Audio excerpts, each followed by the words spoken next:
My wife answered my call and whispered, "The police found your daughter, but I don't even have one." I froze. My hand went numb holding the phone. The world around me went completely silent, like everything paused for that 1 second. I had only been married for 4 months. I didn't have a daughter. I didn't even have an ex who could have a child I didn't know about. But my wife whispered it like she was standing in front of body. Her voice trembled. "Ethan, they said they found your daughter. You need to come home. Now." I couldn't breathe. My throat locked up. I could hear police sirens behind her voice. I could hear her crying softly, like she was hiding something. And then she hung up. She hung up on me. I stared at my phone like it had just told me I was about to die. In that moment, nothing made sense. But deep down, something told me this wasn't a mistake. Someone was setting me up. Someone wanted to destroy me. And the craziest part? It was working.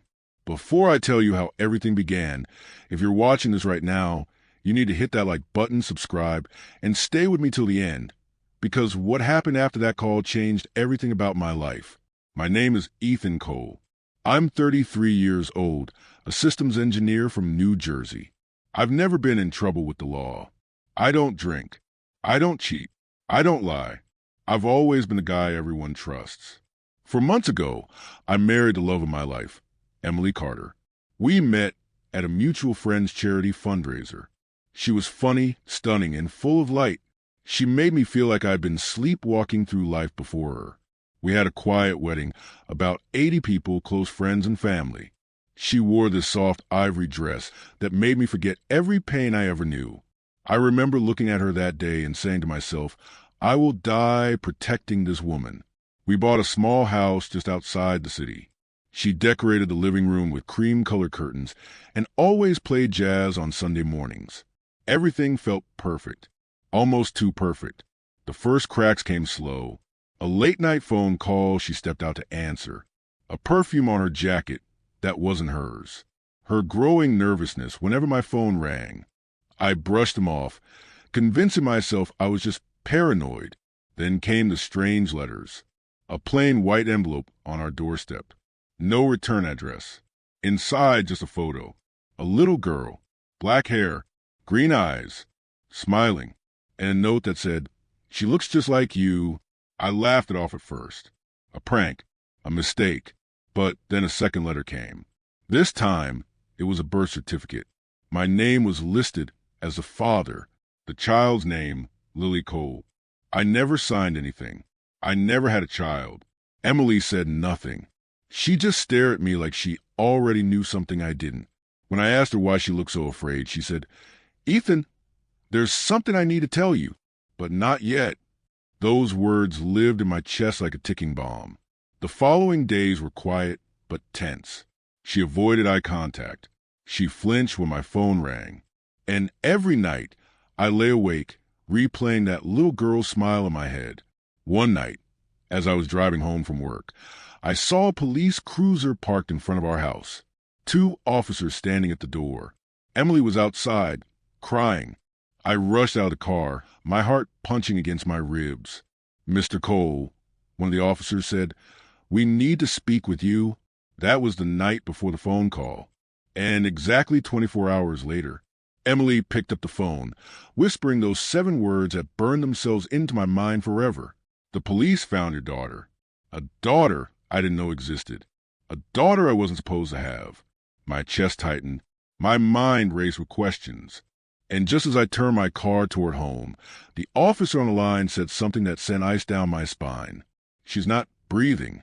The car keys slipped from my hand as those 3 words echoed in my head. "She's not breathing." I don't remember buckling my seatbelt. I don't remember the red lights. I just remember the sound of my own heartbeat pounding in my ears as I sped through the streets. It felt like the world was collapsing inward, dragging me into something dark that I couldn't escape. When I pulled up to the house, red and blue lights flashed across the lawn. The entire street was flooded with police cars and paramedics. My hands were shaking so hard, I could barely open the door. Emily was sitting on the porch, her hair sticking to her face, tears streaking down her cheeks. She looked like she'd just seen death. I rushed toward her. Emily, what happened? She looked up at me slowly. Her lips trembled. They found her in a park. They said she wasn't breathing when they got there. Ethan, they said she's your daughter. I grabbed her shoulders. Emily, I don't have a daughter. I never had a daughter. But she didn't say anything back. She just lowered her eyes like she was carrying a truth she didn't have the strength to speak. Then a detective approached. Mr. Cole, I'm Detective Sanders. We need to ask you a few questions inside. I followed him, confused, numb, and furious all at once. My living room, our living room, was now filled with cops, crime scene tape, and flashing camera lights. They were treating me like a suspect, like I was the monster in my own house. On the coffee table sat a small backpack, pink, with a little unicorn keychain attached to the zipper. This was found next to her at the park, Sanders said, opening it carefully. Inside, we found a birth certificate with your name on it. And he pulled out a photo. It was me, holding a baby. My stomach twisted. I had never seen that photo before. That's not me, I said sharply. That's not my kid. I don't know how any of this got here. Sanders studied me with cold, tired eyes. Mr. Cole, someone out there is saying otherwise. I felt a warm hand on my arm. Emily. She was standing behind me now, but something in her eyes was different. Not fear, not shock, guilt. That's when it hit me. She wasn't just shocked by what was happening. She knew. Emily, I whispered, what did you do? Before she could answer, 2 paramedics rushed past us. We're taking the girl to St. Mary's Hospital. She still has a pulse. A pulse. She was still alive. I didn't even think. I bolted for my car. I'm going with them. I yelled, but one of the officers grabbed my arm. Mr. Cole, you can't just... I shoved his hand away. That's my name on her birth certificate. So unless you want to explain to the hospital why the supposed father wasn't there, you're not stopping me. And they didn't. At the hospital, the air smelled like disinfectant and panic. The little girl was in a room surrounded by nurses and machines. She looked fragile, tiny, like a secret I wasn't supposed to discover. Then a nurse turned to me. Are you her father? The words sliced through me like a blade. Before I could answer, Emily walked in. Her face was pale, and her voice broke when she said, Ethan, she's yours. I didn't know how to tell you. I stared at her like she was a stranger. What did you just say? Tears rolled down her face. I made a mistake before we got married. I thought it was over. I thought she was gone. I didn't think it would ever come back to us. Us. I snapped. I don't even know who this kid is. She's ours, Ethan. I stepped back. My hands were trembling. My heart felt like it was tearing apart from the inside. This woman, the woman I trusted with everything, had built our marriage on a lie. A huge, living, breathing lie. Before I could speak again, the detective walked in. Mr. Cole, I need you to come with me. There's a warrant out for your questioning. Someone filed a statement claiming you abandoned that child. What? I shouted. Emily covered her mouth, sobbing, but part of me felt like she wasn't just scared. She was caught. My entire world flipped upside down in one single moment. 1 second I was a husband, and the next I was a suspect. As they handcuffed me, I locked eyes with her. I could barely speak, but the words came out like fire. You're going to tell me everything. Every single thing. But she didn't answer. She just looked away. And the last thing I heard before they pushed me into the back of the police car was the sound of her whispering my name, like she was already sorry for what was coming. The ride to the precinct was quiet, too quiet, and deep in my chest, something new began to grow. Not fear, revenge. The cold metal of the handcuffs cut into my wrists as the police car rolled through the night. My entire body felt like it was burning from the inside out. I wasn't just confused anymore. I was angry, blindingly angry. When they pulled into the precinct, the flashing red lights from the building splashed across my face like a silent warning. 2 officers opened the door, dragged me out, and led me down a narrow hallway that smelled like old sweat and disinfectant. The room they took me to was small, no windows, just a metal table and 2 chairs. A camera blinked in the corner, like a quiet predator. Detective Sanders walked in with a file in his hand. He sat down slowly, calm, like he'd already decided what kind of man I was. "Ethan Cole," he said, flipping the file open, 33 years old, systems engineer, no criminal record, married to Emily Carter. For months. And he tapped the file, father to Lily Cole, age 6. My fist clenched. She is not my daughter. He slid a photograph across the table. It was a hospital record. My name was on the birth certificate. My signature, perfectly forged, sat at the bottom. I pushed the paper back. "That's fake. Someone is setting me up." Sanders leaned forward, then explained why your DNA was found on the child's hairbrush. My stomach dropped. "What?" "She's not just registered as your daughter," he continued. "Biologically, she is—" The air left my lungs. I couldn't think. I couldn't breathe. That's impossible. He gave me that look, like I was either a liar or a fool. "DNA doesn't lie, Mr. Cole." I slammed my fist on the table. Then somebody made it look like it does. But even as I said it, a part of me started to unravel. What if Emily had been hiding more than just a secret? What if she had built an entire lie with my name on it? Sanders didn't press further. He stood up, nodded to the guard, and said, "Book him for questioning under protective custody. He's now officially a person of interest." Those words, person of interest, like I was some kind of criminal. They led me to a holding cell, a concrete box with a flickering light that made everything feel like a bad dream. I sat there alone, head in my hands, my pulse hammering in my ears. Then I heard a voice outside. A woman. Familiar. "Please, can I speak to him?" "Emily." She stepped inside. Her hair was still damp from crying, her hands shaking.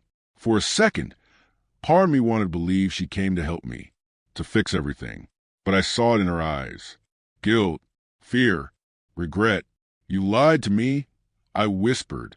Tears rolled down her cheeks. "Ethan, I never wanted it to happen like this. I swear." "What are you talking about? Who is she?"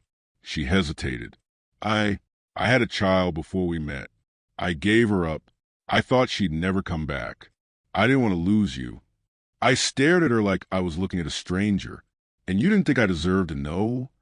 "I was scared," she cried. "I thought if I told you, you'd leave me. And then something happened. 2 weeks ago, someone left a note at our door.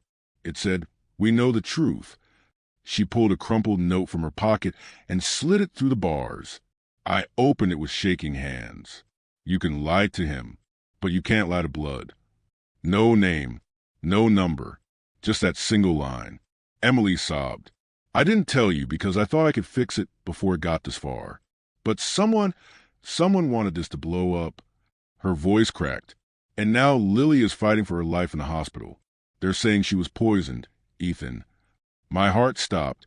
Poison. That wasn't just an accident. That was war.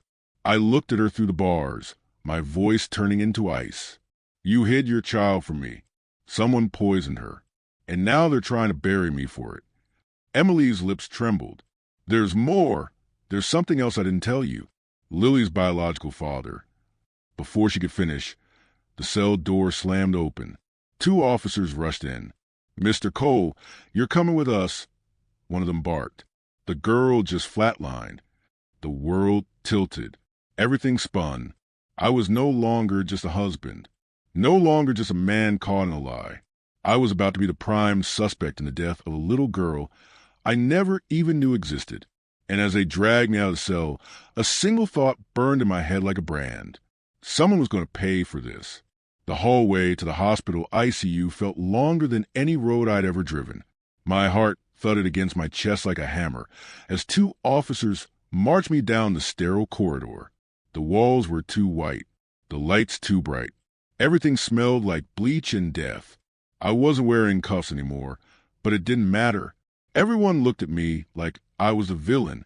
A nurse whispered something under her breath. A doctor glanced at me and shook his head. It was as if I'd already been judged and sentenced before anyone even heard the truth.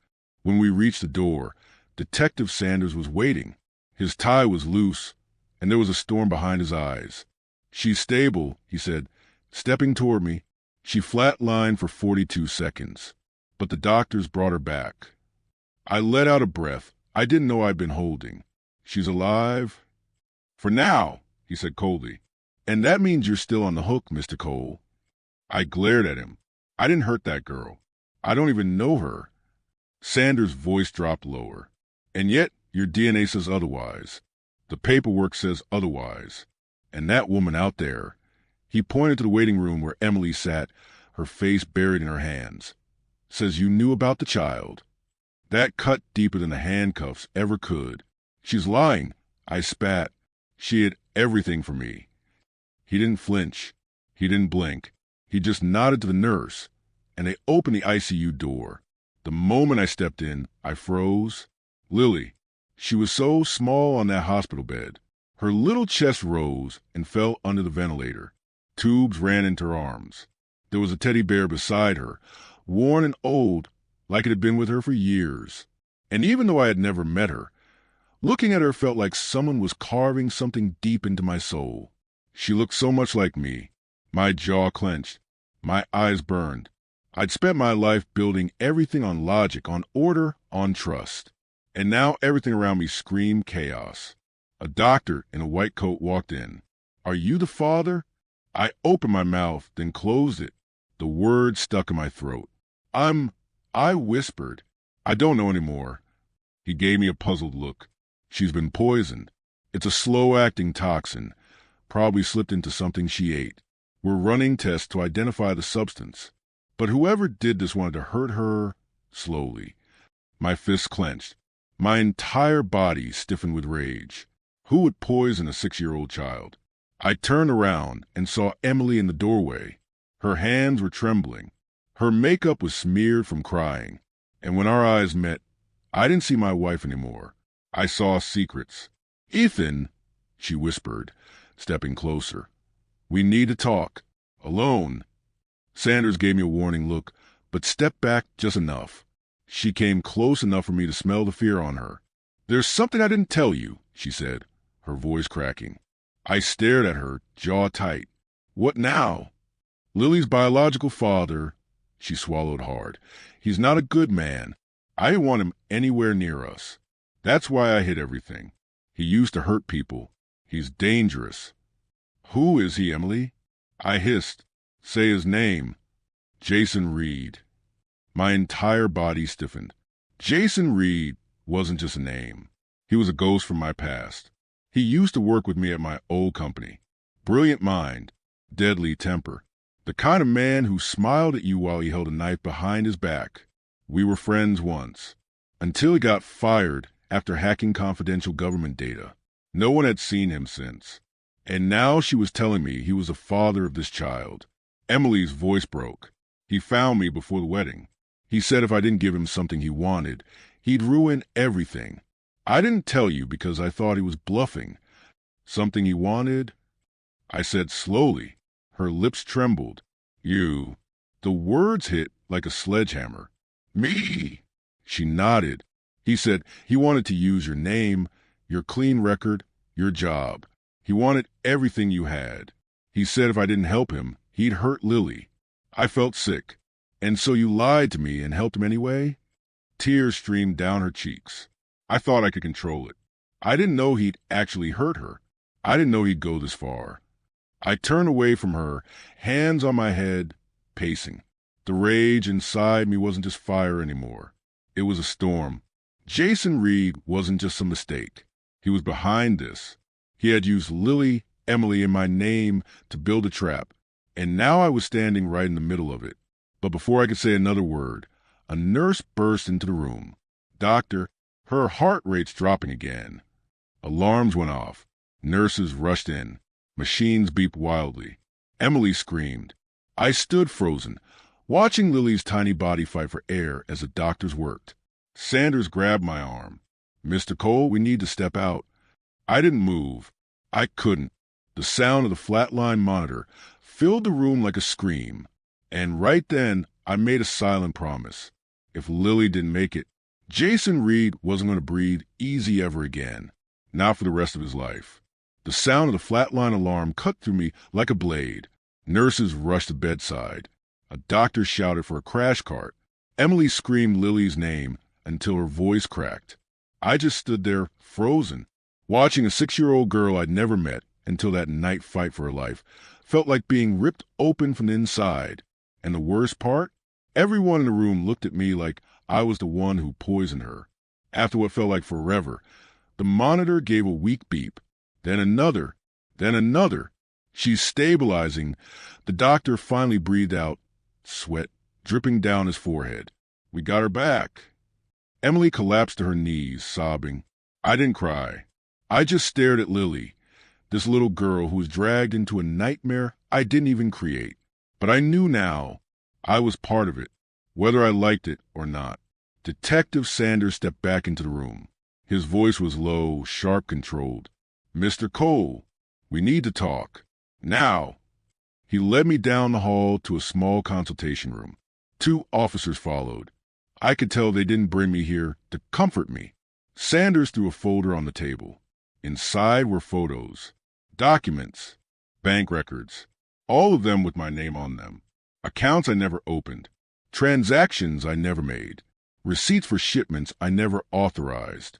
What the hell is this? I said, This, Sanders said coldly, is a trail that leads directly to you. Poison purchased online with an anonymous account. But that account? It's traced to your home IP address. My heart pounded. That's impossible.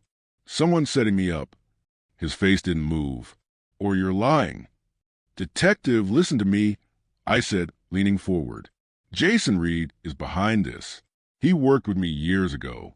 He's smart, dangerous. He could forge anything. Bank records, signatures, IDs. He's done it before. He's the father of Lily. His eyes narrowed. Jason Reed? Yes. Emily told me everything. He's trying to destroy my life because I turned him in years ago. I was the one who reported his hacking scheme. He swore he'd get me back. Sanders didn't say a word, but something shifted behind his eyes. He turned to one of the officers. Run a deep trace on Jason Reed. Cross-check with the fake accounts. If there's even a shadow of him in there, I want it. As they left the room, Emily appeared at the doorway, trembling. Ethan, I didn't look at her. I couldn't. You lied to me, I said quietly. I didn't know what else to do, she whispered. He said he'd kill her if I told you. I finally turned, anger boiling beneath the surface. And you thought marrying me without telling me anything would keep us safe? She started to cry, but I wasn't moved. Something inside me had hardened. I loved her once, but right now, trust was a language I no longer understood. Sanders came back, hold his phone. We found something. Reed's name popped up in a surveillance hit 30 minutes ago at St. Mary's parking garage. My blood ran cold. He's here. Yes, and you're staying put, Sanders barked. But before he could finish, a nurse burst into the hallway. Detective, Lily's gone. Someone took her. The world tilted again. Everyone ran toward the ICU. The room was empty. The window was open. A white cloth tied to the frame fluttered like a ghost. Lily's bed was still warm. My chest heaved. My hands shook. Jason Reed had her. The detective's radio crackled with frantic voices. Unit 4. Security footage shows a male suspect exiting through the west wing with a child. Black hoodie. Mask. Vehicle unidentified. He's gone. Emily screamed, so loud it made my ears ring. He has my baby. My baby. The words hit me like a punch. I didn't know this girl yesterday, but right now she was part of me. And the man who was trying to destroy my life had her. Sanders turned to me. You're not leaving this hospital. Cole, you're still under investigation. You're not a cop. This is our job. But I was already moving. I grabbed his radio, his keys, and ran down the hallway. I didn't care if they called it escape. I didn't care if they put me back in cuffs later. Jason Reed took everything from me once.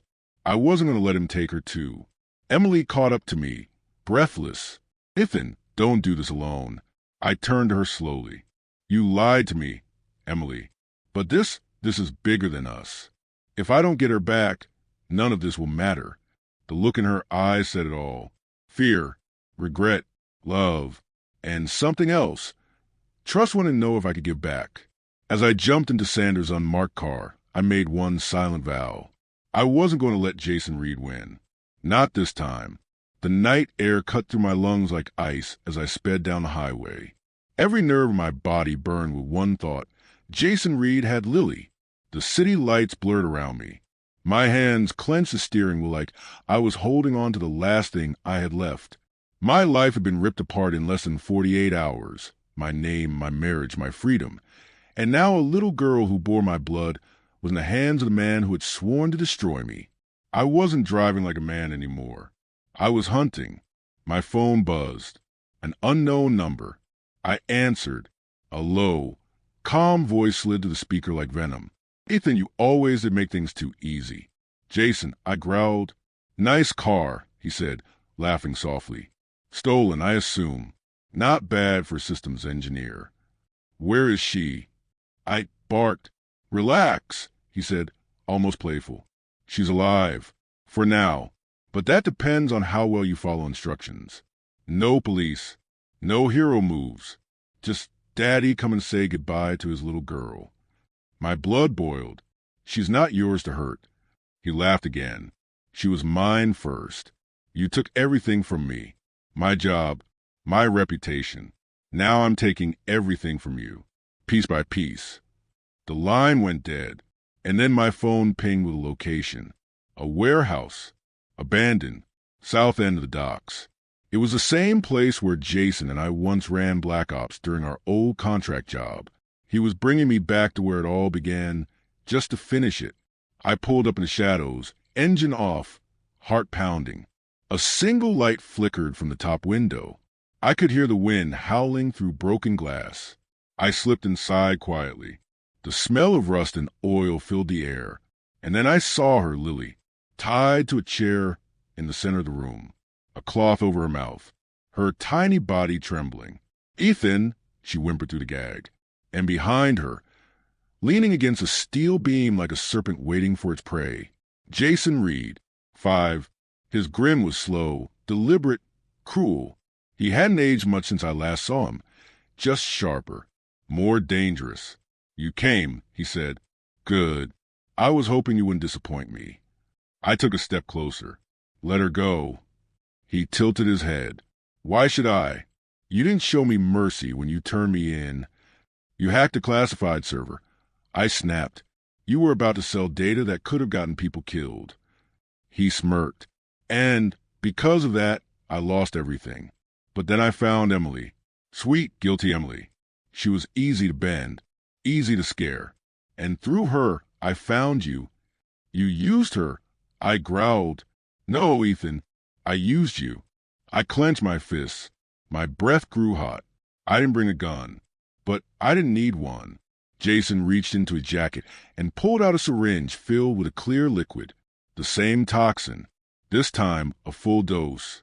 You'll watch her die in your arms, and then, when they find you with her body, you'll rot for the rest of your life. I win either way. That moment, something inside me snapped. I lunged. He swung the syringe. I ducked, grabbed his arm, and slammed him against the steel beam. The syringe clattered to the floor. We fought like two men who'd waited years to finish a war. His punches were fast, calculated. Mine were brutal. He caught me with an elbow to the jaw. Pain exploded behind my eyes. I hit back, hard. The room echoed with every blow. Lily whimpered to the gag, terrified. Jason grabbed a piece of metal pipe and charged.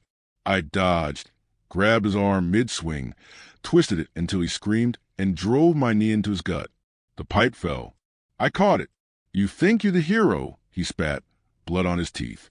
No, I whispered, raising the pipe. I'm the ending. I swung. The blow knocked him out cold. I rushed to Lily, untied her, pulled the gag away. She collapsed into my arms, trembling. Her little fingers clutched my shirt like she'd known me her whole life. It's okay, I whispered. I've got you now. Just then, red and blue lights flooded through the cracks in the warehouse walls. Sirens wailed. Sanders' voice boomed from outside. "Ethan Cole, step out with your hands visible." Emily's voice followed, crying, "Please don't hurt him." I walked out slowly with Lily in my arms, Jason Lim behind me. Sanders' men rushed in and cuffed him. The moment his face hit the pavement, I finally breathed again. Hours later at the hospital, Lily slept in a warm bed, no machines, no alarms. Just the sound of her breathing. Sanders walked in quietly. "Reed's in custody. We got his confession from the warehouse mic. Everything.